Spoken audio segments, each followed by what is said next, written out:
Pemirsa yang budiman, hari ini kita kedatangan tamu yang cukup istimewa. Kenapa? Karena tamu saya hari ini itu membawa sesuatu yang menurut saya unik.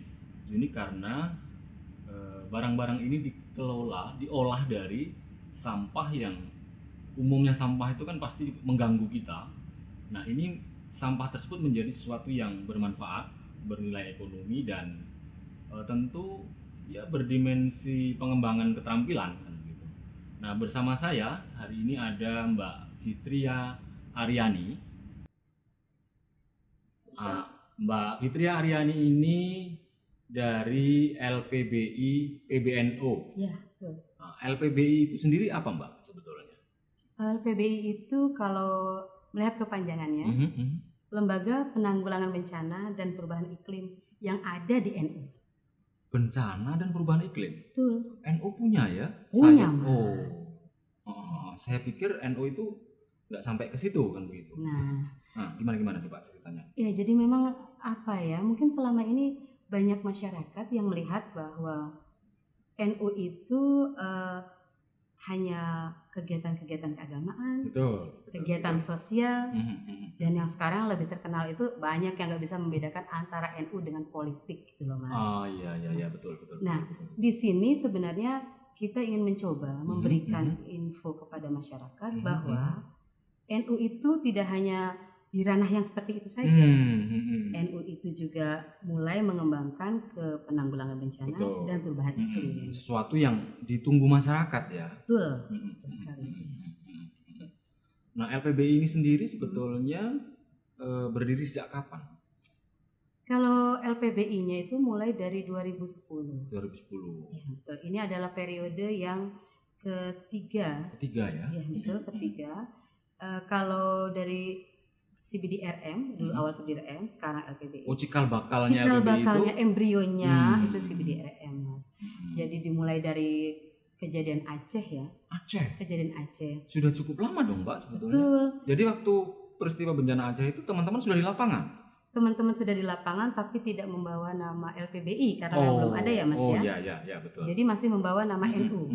Jadi sebenarnya kalau perubahan penanggulangan bencana itu bukan hanya NU Mas yang mengalami. Di Indonesia, seluruh dunia ya bahkan. Betul, ini ya, seluruh dunia. Jadi kejadian Aceh itulah yang membuka mata semua masyarakat betul. Bahwa yang namanya kejadian bencana itu harus diantisipasi. Nah, di situ NU juga nggak mau ketinggalan dong, Mas. Kita ikut berperan. Betul. Nah, disitulah munculnya embrio CBDRM yang sekarang itu bernama LPBINU.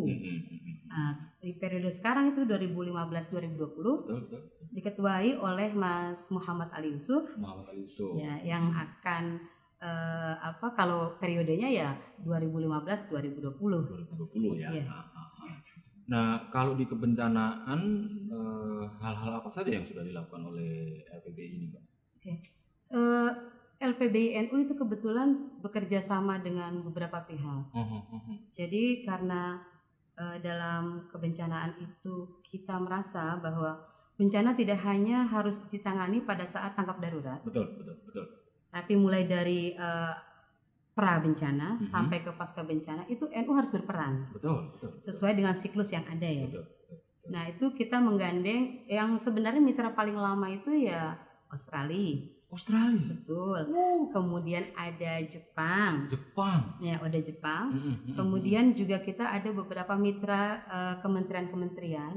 Jadi luar biasa dong. NU ini bekerja sama dengan Jepang juga ya? Betul, ya. Karena memang kan funding asing itu, Mas, yang merasa bahwa perlu disupport. Masyarakat Indonesia melalui NU itu perlu disupport untuk penyadaran masyarakatnya terkait dengan kebencanaan. Itu ya? Jadi di ranah-ranah itulah LPBI NU sudah mulai bermain itu sejak tahun 2006. Penyadaran masyarakat, kemudian pemerintah kabupaten dan pemerintah yang ada di provinsi. Itu kalau di sektor kebencanaan. Kalau di perubahan iklimnya, Mbak? Nah, kita pada saat 2010-2015 fokusnya LPBI itu memang lebih ke kebencanaan. mulai dari kegiatan tanggap darurat. Betul. Jadi walaupun kita itu ada kegiatan-kegiatan sosialisasi kepada masyarakat, penyadaran, tapi kita juga memberikan bantuan pada saat kejadian-kejadian bencana. Betul. Mulai dari Padang, kemudian gempa Jogja, banjir gitu ya. Itu alhamdulillah di NU sudah mulai melakukan upaya-upaya tanggap darurat melalui LPBI-nya. Nah, untuk periode yang sekarang, kayaknya NU itu merasa bahwa perubahan iklim ini juga harus direspon. Betul. Apalagi misalnya salah satu programnya Pak Presiden, Pak Jokowi itu kan banyak menekankan pada bagaimana caranya perubahan iklim ini segera ditangani. Betul. Nah, tapi di kita, Mas, kesulitannya ketika kita bicara kepada masyarakat tentang lapisan ozon, betul. Itu salju yang mencair, itu bahasa apa terlalu gitu ya? Jauh, terlalu jauh, betul. Tidak membumi, banyak masyarakat yang nggak kenal lah. Betul. Akhirnya dari LPBNU berinisiatif bahwa kita perlu deh mencari satu istilah, satu kegiatan yang kira-kira masyarakat tahu dan masyarakat mampu untuk mengerjakannya. Betul. Nah, salah satunya itu adalah penanggulangan sampah. Betul. Kita nggak usah bicara jauh-jauh. Betul. Hari ini di Jakarta, siapapun yang menjadi gubernurnya, persoalan sampah itu tidak pernah selesai. Betul. Artinya gubernur ganti sekian kali, tanggul dibikin sekian banyak, juga nggak akan selesai kalau masyarakatnya nggak sadar soal pengelolaan sampah. Ya. Jadi artinya memang di sini dituntut adanya partisipasi dari masyarakat. Betul. Pengertiannya masyarakat bahwa bencana itu harus ditangani oleh pemerintah saja, itu sudah harus segera dirubah. Benar. Ketika kejadian bencana itu masyarakat adalah satu kelompok yang memang lebih dekat gitu ya kepada kejadian-kejadian bencana. Betul. Jadi tidak harus menunggu bantuan pemerintah, Mas. Karena bencana itu ada datang kepada mereka, seharusnya mereka juga mulai memberdayakan diri juga. Betul, ya. Jadi tidak harus misalnya sedikit-sedikit pemerintah. Betul. Pasti nggak kuat juga pemerintahnya. Ya, jadi memang upaya peran masyarakat memang sangat diperlukan di sini. Betul. NU mengambil ranah itu karena sesuatu yang lebih nyata. Meskipun ini bukan hal yang gagah, yang ini hal kecil tapi nyata. Betul. Nah, ini apa ini, Mbak? Ini apa ini sebetulnya? Menurut Mas ini apa? Yang saya lihat ya tas yang menurut saya ya cute. Layak jual? Pasti dong. Kalau misalnya saya kasih nih ceritanya nih sama Masnya sebagai hadiah, mau apa enggak? Mau dong, Mau dong ya? Mau dong. Keren kan? Keren. Kan bisa buat hadiah buat istri. Betul. Tapi percaya kalau ini adalah sampah? Yang benar. Iya. Coba kita lihat, Mas ya. Kalau kita perhatikan, ini tuh sampah koran. Koran? Iya. Koran bekas? Koran bekas. Kok bisa begini berubah menjadi sesuatu yang tas yang menarik seperti ini? Oke. Jadi kan kita merasa bahwa sampah itu kan mulai mengganggu ya, Mas ya. Salah satu penyebab banjir, betul. Salah satu penyumbang dari tipisnya lapisan ozon dan sebagainya itu adalah sampah. Betul. Kita mendirikan bank sampah, Mas. Bank sampah. Bank sampah yang ada di gedung PBNU. Oh iya. Betul. Apa bedanya bank sampah dengan bank sampah itu? Kenapa harus ada banknya, Mbak? Jadi sebenarnya sih di tempat-tempat lain mungkin sudah ada, Mas, bank sampah.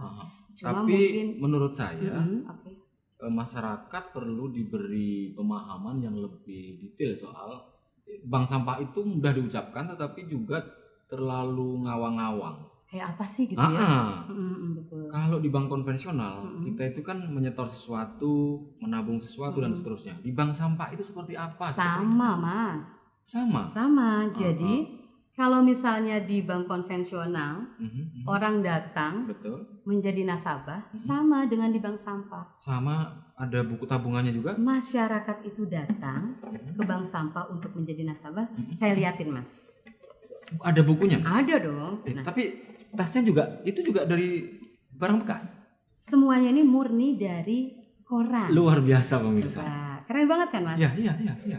Yang seperti ini kan sebenarnya kalau kita lihat nilai jualnya itu sangat tinggi. Mm-mm. Bisa lah Mas bersaing Betul, dengan betul. produk-produk yang dari luar. Betul, betul. Cuma memang sayangnya tidak banyak orang yang mengetahui Mm-mm. kalau sampah yang kemarin mungkin mereka buang, Betul, betul. mereka gabungin dengan Betul. nasi dan sebagainya, Betul, betul. kemudian menjadi tumpukan di Mm-mm. kali, itu ternyata bisa bernilai jual tinggi seperti Mm-mm. ini. Dan itu tabungannya Dengan di bank sampah LPBI ya. LPBI saya tunjukkan. Mm. Jadi setiap nasabah itu akan memiliki buku rekening tabungan bank sampah. Seperti ini ya. Betul, Oke. betul. Nah, ini ada nama nasabahnya, kemudian nomor induk dan alamatnya. Nomor induk itu sama dengan nomor rekening kira-kira? Nomor induk hampir sama dengan nomor rekening, Oke, tapi memang oke. disesuaikan dengan nomor yang ada di LPBI sendiri. Betul, betul, betul. Sekarang saya mau nanya, kalau di bank konvensional Masnya nabungnya apa? Uang. Uang. Betul. Oke. Kalau di bank sampah, percaya nggak kalau kita nabung sampah, kita bisa narik tabungannya itu dengan uang? Kok bisa? Setor Bisa, sampah setor sampah. dapat uang. Betul. Di bank konvensional setor uang baru bisa ambil uang. Nah, ini keunikan ya kalau menurut saya ya. Ya tidak banyak mungkin masyarakat yang tahu bahwa Iya, belum banyak menurut saya masyarakat yang tahu bahwa sampah gabung di bank sampah itu setor sampah dapat uang. Betul. Yang tahu ya kalau bank sampah itu ya berarti isinya sampah dong. Sampah. Kayak gitu. Nah, gimana itu sebetulnya? Ya, jadi di kita itu di sini ya mungkin bisa dilihat ya, bisa dilihat bahwa ada berbagai macam jenis sampah yang bisa ditabung di bank sampah LPBI. Artinya tidak semua. Tidak semua. Disitulah perlu betul. dipilah ya. Nah, jadi memang ada perbedaan sampah organik dengan non organik. Bank sampah LPBI dan juga bank sampah lainnya itu biasa hanya menerima sampah non organik. Baik itu apa, koran, kardus, kemudian botol dan sebagainya. Itu yang kita hargai, Mas. Jadi untuk setiap jenis sampah kita hargai per kilo. Nah, itu yang dicatat di tabungan bank sampah ini. Seperti itu. Jadi kalau Masnya nanti besok datang ke bank sampah, kita namanya Bank Sampah Nusantara. Bank Sampah Nusantara. Betul, Bank Sampah Nusantara di LPBI. Jangan lupa main Mas ke gedung PBNU. Gedung PBNU. Ya. Di Keramat Raya ya. Keramat Raya. Oke, di Keramat Raya nomor 164, sorry. Nah, itu silakan datang setiap hari Jumat. Hari Jumat. Setiap habis Jumat itu pasti itu kita sudah ada bank sampah yang hari bersih. Jumat ya. Hari Jumat. Dulu ada istilah Jumat bersih itu ya. Jumat berkah. Oh, Jumat berkah sekarang. Jumat berkah. Jadi setiap Jumat masyarakat itu menabungkan sampah dan mendapatkan berkah uang. Luar biasa pemirsa. Nah, coba ini yang lain lagi ini saya penasaran nih Mbak. Ini ada bingkai foto tapi ini apa bahannya ini Mbak? Ada ballpoint. Ada. Oh, bukan cuma itu Mas, saya lihatin lagi. Ini ada macam-macam jenis-jenis sampah. Jadi kalau tadi saya bicara soal apa saja sih jenis sampah yang ditabung, itu tuh berkaitan dengan bahan baku untuk pembuatan produk kreativitas kita. Ini kalau Mas lihat ya mungkin ya, ini ada botol. Mungkin ini belum jadi ya? Ini memang belum jadi. Gitu. Biar pemirsa juga bisa melihat bahwa proses ininya. Betul. Kadang kan orang ketika melihat seperti ini, itu tuh diapain sih sebenarnya gitu ya? Prosesnya itu seperti apa? Kok tiba-tiba jadi seperti ini? Kadang masyarakat itu keburu apa ya Mas? Nggak pede. Atau keburu pesimis ketika melihat, aduh kayak nggak sanggup deh. Itu mah yang bisa seniman doang. Betul. Padahal di kita itu ada produk yang setiap orang pasti bisa bikin dan juga ada produk yang bernilai seni tinggi. Betul. Nah itu kalau yang bernilai seni tinggi itu memang seniman Mas. Tapi yang seperti ini ibu rumah tangga, anak-anak sekolah bisa banget untuk teknologinya Mbak. Ini nggak pakai teknologi apa-apa Mas. Yang benar. Nggak perlu mesin yang. Aduh nggak perlu banget Mas. Jadi ini yang udah jadi ya. Kalau tadi kita melihat bahwa cantik sekali nih Mbak. Coba Mbak. Ini seperti ini kan Gucci. Coba siapa sangka bahwa ini adalah sampah. Ini dari botol Aqua. Air kemasan ya. Air kemasan ya. Botol air kemasan. Gitu. Dan tercipta produk yang coba kalau ditaruh di meja Cantik pemirsa. Ya, keren banget kan? Pasti kalau pemirsa kita kirim gitu kan, gratis itu pasti mau kan? Beli juga pasti mau. Saya aja mau beli ini nanti kan gitu. Yang lain Mbak, coba Mbak, apa lagi Mbak? Kalau kita bicara soal barang-barang yang bisa dibikin oleh siapapun, betul. Seperti ini itu bisa dibikin oleh siapapun. Karena mudah. Karena hanya membutuhkan pengerjaan yang tidak terlalu rumit. Cukup misalnya dia melihat 1-2 kali, dia akan langsung bisa.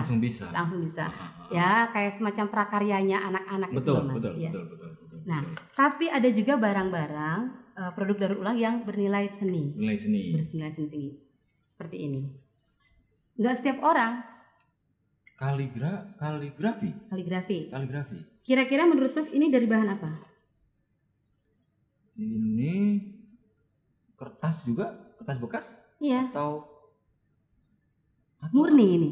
Jadi semuanya itu tidak harus diolah pakai mesin tidak harus. Ini hanya berupa potongan-potongan, ya, potongan-potongan kertas. Jadi nih, kalau kita bisa melihat ya. Jadi pemirsa di rumah juga bisa bikin dong, Mbak? Artinya nggak perlu. Oh, nggak perlu. Itu tadi saya perlu mengkonfirmasi soal teknologi itu. Kenapa? Karena teknologi pengelolaan sampah, teknologi daur ulang sampah itu sudah kadung. Ya pemirsa pasti juga dengar teknologi pengelolaan sampah itu mahal. Ya. Masyarakat kita ini begitu ngomong mahal itu menjadi takut ya. Takut. Nah, sementara ini dari cerita Mbak Fitri ini bahwa ini nggak perlu teknologi yang aneh-aneh. Nggak perlu Mas. Jadi nanti kalau kira-kira yang dibutuhkan itu alat kalau itu bayangannya apa sih Mbak? Atau gunting apa gitu? Ya, kita hanya membutuhkan. Ya, ini salah satu contoh lagi ya. Betul. Jadi kalau sudah seperti ini kan sudah dipelitur. Betul. Banyak orang yang kadang suka tertipu. Itu mah rotan, bohong kalau bilang ini. Bukan rotan. Ini koran Mas. Koran tapi yang sudah dipelitur. Kita melihat bedanya aja ya. Jadi kan orang itu kadang pengen orisinil. Jadi langsung kelihatan korannya. Kalau ini yang kadang-kadang orang ngerasa aduh jangan terlalu kelihatan. Jadi masih ada mindset orang bahwa barang walaupun bagus tapi kalau sampah itu kesannya masih nggak keren. Nah, ini dipelitur sama kita biar jadi dia muncul dari jadi sesuatu yang lebih ini ya, lebih menarik. Jadi banyak barang-barang yang sebenarnya itu kalau kita mau lihat Mas, itu sangat-sangat bernilai seni. Coba kita lihat yang ini ya. Ini foto siapa Mas? Kiai Said ini ya? Foto Kiai Said.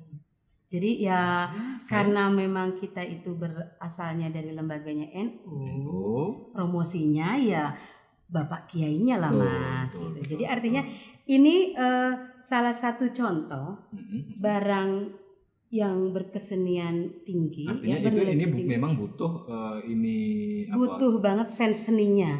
Betul ya. Jadi tapi kalau yang ini gampang semua orang bisa. Ibu-ibu rumah tangga, anak-anak SMA itu juga bisa kan begitu kan. Betul. Nah, sebenarnya ini kan kita bisa menarik komunitas seniman Mas. Selama ini komunitas seniman banyak bermain di barang-barang baru. Betul. Kenapa sih komunitas seniman itu tidak mulai misalnya ikut ke sini? Betul. Diarahkan ini gitu kan ya. Green movement ini sebetulnya. Benar ya. Green product, kemudian green art gitu. Betul. Jadi yang namanya seniman itu tidak harus misalnya dia itu memakai barang-barang yang baru. Betul. Ayo deh sama-sama. Kan kadang orang berpikir kalau seniman disuruh untuk melakukan gerakan hijau misalnya gitu ya. Itu tuh melakukan apa? Seniman tuh harus apa gitu. Betul. Padahal dia bisa berperan di seperti ini. Bisa gitu ya. Iya dong, dimanfaatkan jiwa senimannya. Gabung deh Mas. Banyak sekali ya. Tuh, boleh gabung di kita di GSN. Ada ini enggak Mbak? Misalnya ada kelas atau biar mungkin pemirsa itu nanti misalnya yang lihat itu kemudian wah saya pengen dong belajar gitu. Ada nggak LPBI misalnya rencana atau malah sudah ada buka kelas? Jadi misalnya kelas yang dari mulai yang mudah lah kan begitu. Ada nggak? Ada Mas. Ada ya. Jadi silahkan datang ke Bank Sampah Nusantara. Di situ kita punya trainer. Punya ya? Yang bisa dikirim kemanapun. Oh, artinya kalau misalnya saya mau bikin acara itu misalnya di Semarang gitu, saya bisa mengundang teman-teman dari. Bisa banget. Jadi misal cukup luar biasa, misalnya pemirsa. cukup datang ke LPBI Betul. ke BSN-nya, kemudian mengajukan tolong dong komunitas kami yang ada di sana dilatih. Dan tinggal misalnya komunitasnya itu komunitas seniman, oke, kita kirimkan trainer yang memang seniman. Jadi LPBI itu komplit, Mas, punya semua. Sesuai audiennya lah. Sesuai audiensnya. Betul. Ya, jadi jangan khawatir kalau misalnya ibu-ibu ataupun anak sekolah gitu ya, misalnya pengen dong belajar yang kayak gitu. Kalau misalnya tidak di tempatnya, kalau datang ke LPBI langsung bisa nggak? Bisa banget. Oh, bisa juga seperti bisa itu. Juga. Oh, iya. Jadi silakan aja nanti datang ke LPBI di gedung PBNU setiap hari Jumat. Setiap hari Jumat. Ada kelas. Itu Jumat berkah. Luar biasa pemirsa. Luar biasa. Luar biasa ini ya. Kalau ini Mbak, ini apa ini? Buku ini ya? Mas. Kalau ini bahannya dari? Semua dari koran. Koran semua. Ini kan kalau dulu zaman dulu kan kita kalau bikin diary kayak gini kan asik nih ya. Jadi kita menuliskan kenal siapa kan gitu kan? Ala-ala vintage lah kalau bahasa sekarang ya. Ini jadi vintage ini keren sekali ini ya. Ada juga gelang. Jadi souvenir kecil ya. Kalau ini bahannya dari apa nih, Mbak? Semuanya ini dari koran, Mas. Koran? Ya. Jadi nggak ada yang bukan kawat apa gitu? Ada, Mas. Kita ini cukup koran sama lem. Koran sama lem pemirsa. Betapa murahnya ya. Betapa murahnya. Dan nggak perlu mesin. Nggak perlu. Mesin buat sekali. Ini biar jadi bubur kertas enggak ya? Enggak. Walaupun nanti ada juga beberapa produknya yang dari bubur koran dan sebagainya. Itu baru tahap lanjut ya. Tahap selanjutnya. Nah, kita juga ingin mengundang kepada masyarakat maupun komunitas yang mungkin memiliki aktivitas yang sama. Oh iya betul. Jadi pemirsa barangkali pemirsa di rumah juga sudah mulai mengolah sampah seperti ini, lalu kok ngerasa kesepian gitu kan, nggak ada partner, nggak ada komunitas, nggak ada tempat bertanya, silakan saja datang ke LPBI Mbak ya. Betul. Hari Jumat itu tadi ya. Jadi sebenarnya bukan hanya partner.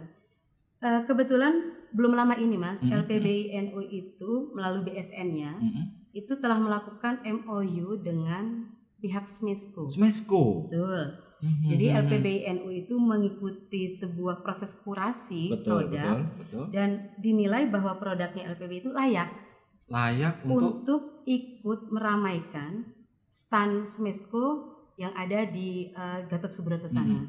Jadi kalau misalnya kita lihat itu NU sebenarnya sudah mencapai satu terobosan ya. Betul. Di Smesco itu baru LPBI satu-satunya lembaga yang ikut menaruh barang-barangnya di sana itu hanya dalam hanya produk daur ulang. Jadi hanya LPBI. Artinya kalau misalnya ada teman-teman kemudian pengen belajar seperti ini, membuat produknya dan seterusnya, juga nggak kebingungan bagaimana menjualnya ke pasar ya. Oh iya. Karena LPBI ada silahkan LPBI betul dengan Smesco. Kita menyediakan tempat. Coba Anda belajar membuat keterampilan mengolah barang bekas, sampah bekas, tapi juga Anda bisa memasarkannya. Luar biasa pemirsa, ini sesuatu yang itu tadi, sampah menjadi berkah kan begitu. Menjadi barang-barang yang bermanfaat, bernilai ekonomi, dan jelas ada tabungannya. Coba pemirsa, ada tabungannya. Anda juga pasti nggak akan dapat kalau pengen setor sampah tapi dapat uang. Di bank konvensional pasti nggak ada kan begitu. Nah, sejauh ini ada nggak komunitas yang misalnya LPBI punya di pesantren juga kan? Ya, misalnya yang di daerah mana saja yang sebetulnya sudah mulai jalan, Mbak? Ya. Jadi salah satu program LPBI yang sebenarnya berkaitan dengan BSN ini adalah pesantren hijau. Pesantren hijau. Pesantren hijau. Kenapa kita sebut pesantren hijau? Karena di LPBI itu ada yang namanya bidang perubahan iklim. Perubahan iklim. Kita melakukan pelatihan kepada pesantren-pesantren. Betul. Dan biasanya memang pesantren itu yang meminta. Mereka meminta. Oh. Mereka melihat media sosial yang dimiliki LPBI, mereka melihat aktivitas yang dilakukan LPBI, mereka merasa, ayo dong, tolong dong pesantren ini dilatih. Kita latih mulai dari pembuatan bank sampahnya sampai mengolahnya menjadi produk-produk seperti ini. Betul. Hari ini tuh sebenarnya kelemahan dari teman-teman yang ada di yang bergerak di bidang kebencanaan atau perubahan iklim ya Mas. Mereka itu berdoyong-doyong untuk melakukan kegiatan-kegiatan pengurangan sampah. Betul. Mereka bikin bank sampah, mereka menciptakan produk-produk seperti ini. Ini. Oh, sering-sering ngadep sini ya? Siap. Bentar. Diteruskan yang tadi. 3, 2, 1. Kalau pesantren-pesantren itu rata-rata mereka belajar apa berarti? Dari mulai itu tadi ya? Iya. Membuat bank sampah, mulai dari bank sampah, memanage, iya. Sampai di pelatihan membuat ini? Iya, sampai kita latih seperti ini. Jadi kita merasa memang ya ini mohon maaf bahwa penyumbang sampah betul. terbesar itu sebenarnya pesantren. Salah satunya. Ya. Bukan apa-apa ya, betul. Tapi kalau kita melihat namanya santri ya Mas, suka jajan, kemudian barang-barang masih belajar inilah mengolah hidup lah mereka ini. Jadi tuh banyak tumpukan-tumpukan sampah yang sebenarnya itu bisa mereka olah. Tapi sebenarnya kan kadang yang menjadi kesulitan dari komunitas ataupun pesantren, betul. Kalau udah jadi barang sekian banyak ini, terus mau diapain? Itu yang bikin komunitas dan pesantren itu malas untuk melanjutkan aktivitas itu.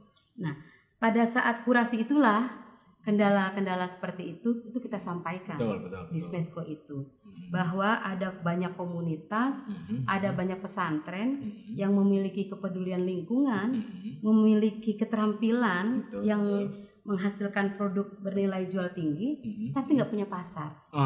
Disitulah LPBI bisa menjembatani ya, karena ada MOU dengan Smesco. Jadi alhamdulillahnya Smesco itu langsung menangkap. Oke, LPBI yang menyediakan produk daur ulangnya melalui pesantren ataupun komunitas, Smesco yang akan menyediakan pasar dan tempatnya.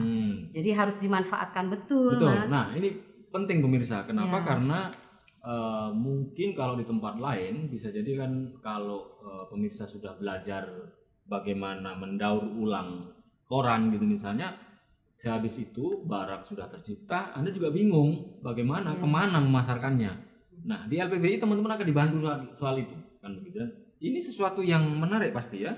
Dari sesuatu yang awalnya sampah itu kan pasti dibenci orang, kotor, mengganggu, punya efek ke lingkungan dan segala macam, tapi kemudian menghasilkan barang yang bernilai ekonomi, ada pasarnya, kan begitu.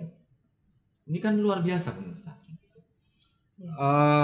Kalau misalnya satu saat pemirsa di rumah gitu pengen mengundang atau yang jauh, yang di Jakarta mungkin mudah, tinggal datang ke kantor PBNU. Kalau yang misalnya di daerah gitu bagaimana Mbak? Bisa, jadi nanti tinggal datang saja, Mas. Sebenarnya kalau untuk yang jauh sudah sering dilakukan ya oleh LPBI. Jadi ada undangan dari ya karena LPBI itu masih skupnya di lingkungan NU. Biasanya itu yang baik dari PC maupun dari PW. Mereka melihat media sosial yang punya LPBI, mereka tertarik. Tolong dong misalnya LPBI mengirimkan trainernya untuk melatih. Berarti ada di Facebook atau di Twitter gitu Mbak? Ada di Facebook Mas, ada di Twitter.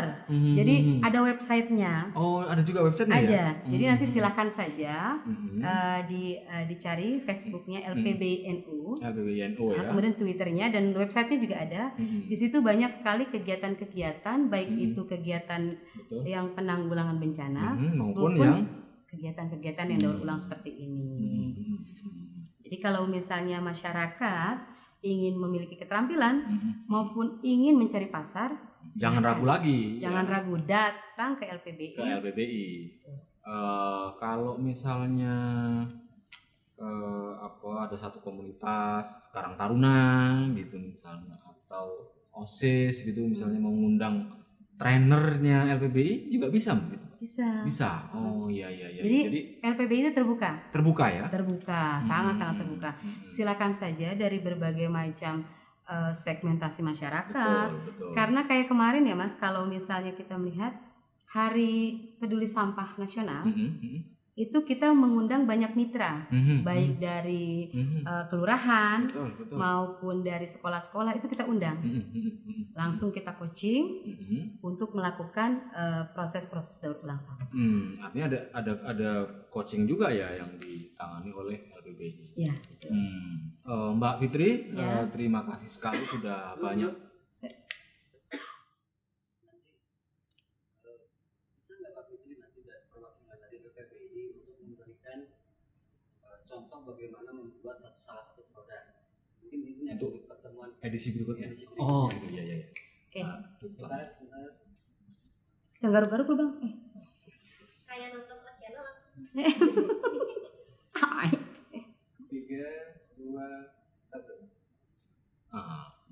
Kalau misalnya ini Mbak, mungkin edisi mendatang gitu ya, kalau kita minta itu tadi trainer atau tutornya LPBI untuk memberikan ya misalnya bagaimana sih bikin ini gitu dari mulai nol, cara membuatnya gitu ya, itu bisa nggak Pak? Bisa Misalnya banget. didatangkan ke kita biar pemirsa ini juga ngerti ya. Benar gak sih katanya bikinnya jangan-jangan itu namanya ya itu biar orang tertarik saja. Ya, betul. Kadang orang bilang ya kalau nggak ada ini ya bohong berarti kan gitu.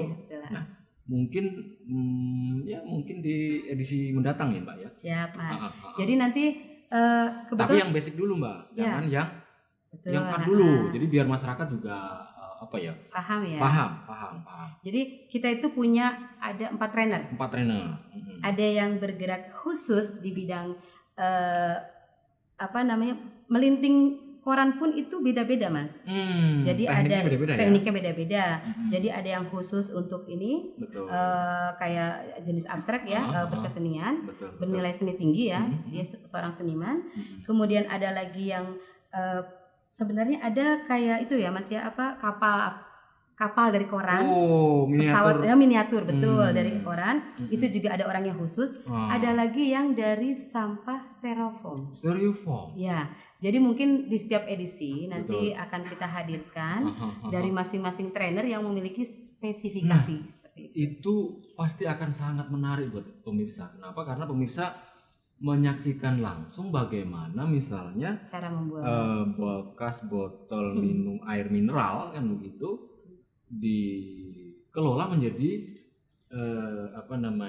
guci cantik seperti ini gitu, atau misalnya dari koran bekas menjadi ini koran juga Mbak ya, menjadi tas seperti ini. Gimana sebetulnya tekniknya?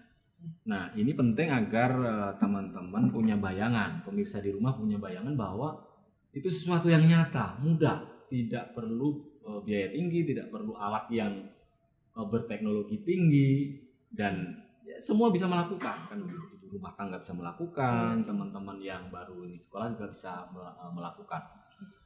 Baik sekali Mbak Fitri, terima kasih sudah bergabung bersama kami. Sama-sama. Sangat banyak informasi yang dibagi kepada kami kan gitu, dan boleh nggak sih Mbak saya dibagi ini nanti kan begitu di belakang ya Mas ya? Iya silakan. Demikian pemirsa obrolan hari ini bersama Mbak Fitria Aryani dari LPBI PBNU. Sekian, terima kasih. Wassalamualaikum warahmatullahi wabarakatuh.